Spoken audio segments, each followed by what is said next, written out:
We saw something we weren't supposed to see. Part 1. We saw something we weren't supposed to see. I'm posting this to make sure it's recorded somewhere, in case anything happens to us. I'll only go into the necessary details about what we saw, but I need to tell someone.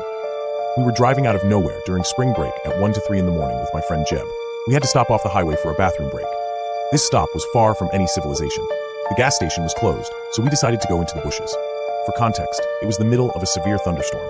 It felt like driving through a constant car wash. As we were relieving ourselves, Jeb says, "Hey, can you see that giant rock poking through those woods on that hill?" I squinted through the rain and said, "Yeah, I can see it, barely though." Jeb told me, "Look on top of it." There was a barely visible outline of a person standing on top of the rock. You could tell they were trying their best to stand perfectly still, but they were having a staring contest with us. It was clear they weren't wearing any sort of clothing for the rain. Of course, we sprinted back to the car. Find out what happens next in part 2. Jeb said, "I think it was a girl, but it's so hard to see in this rain." I replied, "A car beats some random person on foot 9 times out of 10. Let's find out." We pulled out and were able to angle the car so the high beams could point at the rock. We knew it made little difference in the storm, but we tried anyway. The brights barely revealed 2 grown men working together. They were both dragging something large and appeared to be digging behind the rock from our view. Both were in completely blacked out clothes. You could tell they were okay with getting soaked. What sent absolute chills down our spines was what happened next.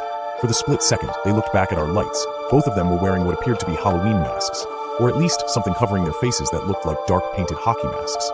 Before we could process what we were seeing, they dragged the large trash bag looking thing fully behind the rock. Find out what happens next in part 3. Words cannot describe how fast I got back onto that highway. There were no other cars in the area, and we could tell that the woods were isolated to just a patch beside the road.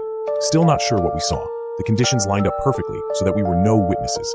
But I couldn't come up with any logical reason for what those men were doing out there in that storm, wearing those masks, dragging something large into the darkness.